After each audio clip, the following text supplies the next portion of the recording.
Alright, so today I want to discuss something that's been on my mind for a little while now, and it may not be the most exciting of conversations between leaks, rumors, and all for Modern Warfare 3 that we've seen so far, and the prep for the X-Defiant launch that we've been talking about recently, but it's something that I've been wondering.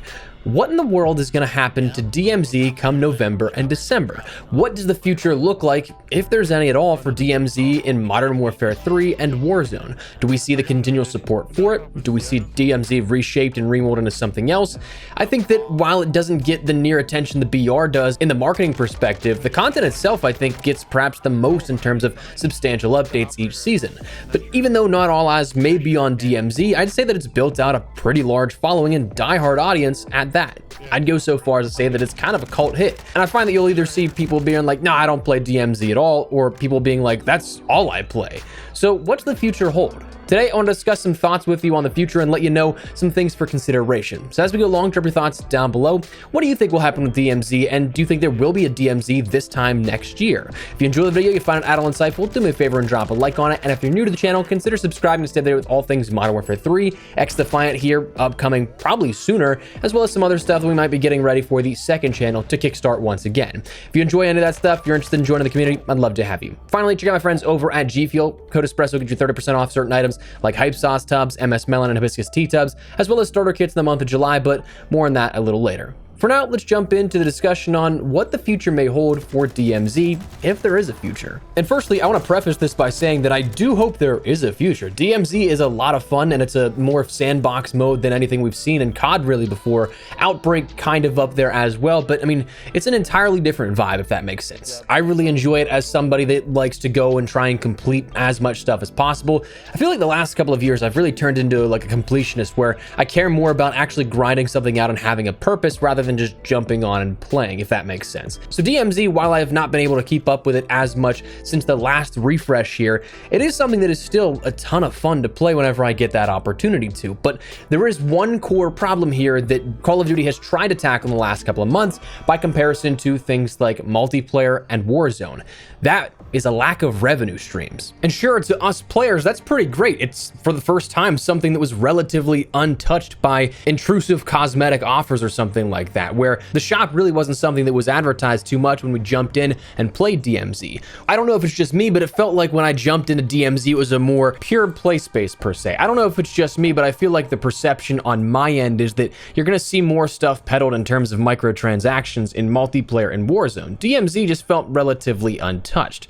But while that's great for us, the players, that you can have this sort of just pure sandbox mode with nothing else trying to interact, from a business perspective, Activision doesn't really like that. If it doesn't make the money, why would they invest in it and keep it going? So that's why, as of recently, we've started to see these air quote pay-to-win bundles come into play, where you end up getting new operator slots, where you end up getting UAV or a self-revive or a backpack or something like that on infill with an operator or weapon every single time, and those specific like 15-minute cooldowns on blueprints.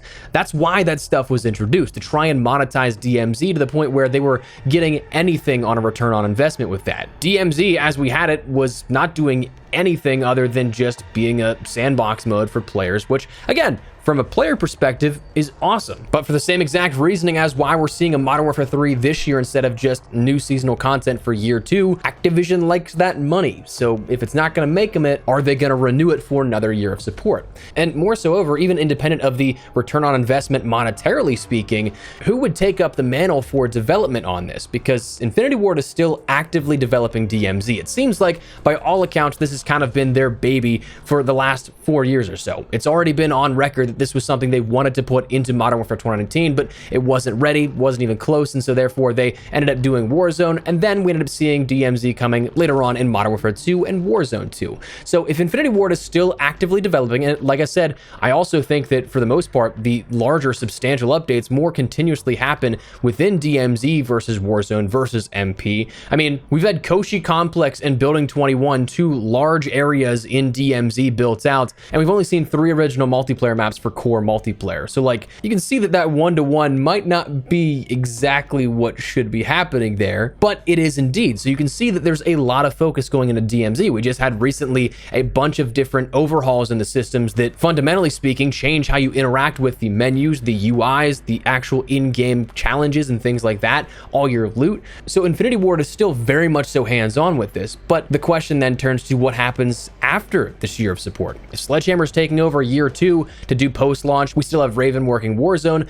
What's Infinity Ward doing? Because Treyarch surely isn't going to step in and do DMZ. My guess is they're probably going to start working on at least 90% hands-on deck COD 2026 if that's their next project introduced into the franchise. So if the primary developer drops down, well, then what happens? Honestly, one of the things that I kind of think might line up with current rumors is that we see DMZ morph into something else in particular, where maybe it's not DMZ that we know right now, but perhaps Outbreak. I mean, if you think about it, the framework is pretty fundamentally the same. You have a developer going forward in which we'd have Sledgehammer and partially Treyarch's team working on this here, in which they could give us that sandbox mode, but with zombies instead of regular, say, Al-Qatala soldiers. For an open world gameplay experience, the narrative and gameplay direction could be something that changes, but the overall fundamentals are relatively still in line.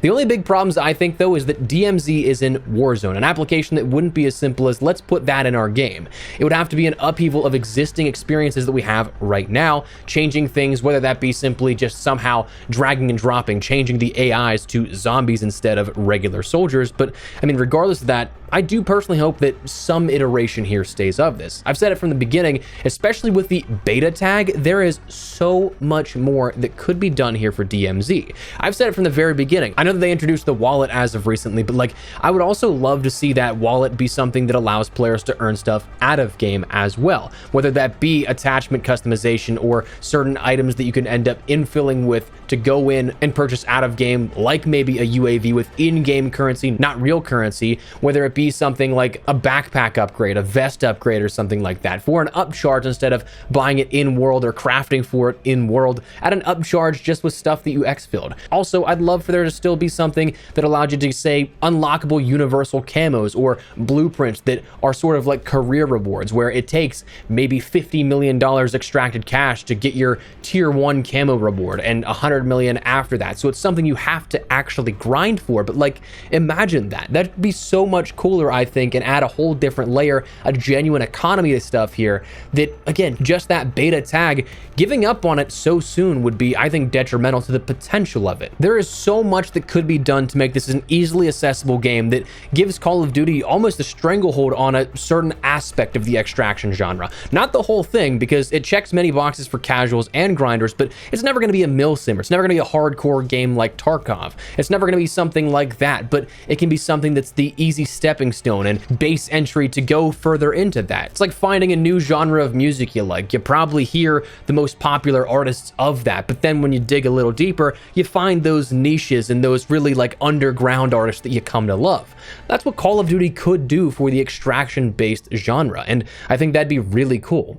So realistically, fingers crossed, in some capacity, I'd love for DMZ to still come here, but right now, there's so many unanswered questions on what will happen that it's a little worrisome that, you know, when you think about how the developers jump from project to project and who's currently handling this, with all other developers still seemingly having something in the rotation after this year. Raven's going to end up having Warzone. Treyarch's going to have Ranked and Zombies perhaps within COD 2023 while working on COD 2024. Beanox and High Moon will still be support studios, but they'll probably be working more so on content, like Beanox did Vondel, High Moon did Ashika Island. So that kind of stuff is a possibility, but it's just, it makes you wonder. So just wanted to pose this question to you and get your feedback on what you think will happen here for DMZ, or is it something that maybe you just don't really care about? Whatever the case, drop your thoughts down below, but that's where we're going to wrap it up. Before I do, make sure to check out my friends over at G Fuel. Code Espresso get you 30% off your entire order on things like Hype Sauce, Hibiscus Tea, and MS Melon Tubs, starter kits, and more in the month of July. So if you guys want to grab a restock, try something out for the very first time, now is as best the time as any. So link in the description below, and make sure you use code Espresso if you're at all interested. But for now,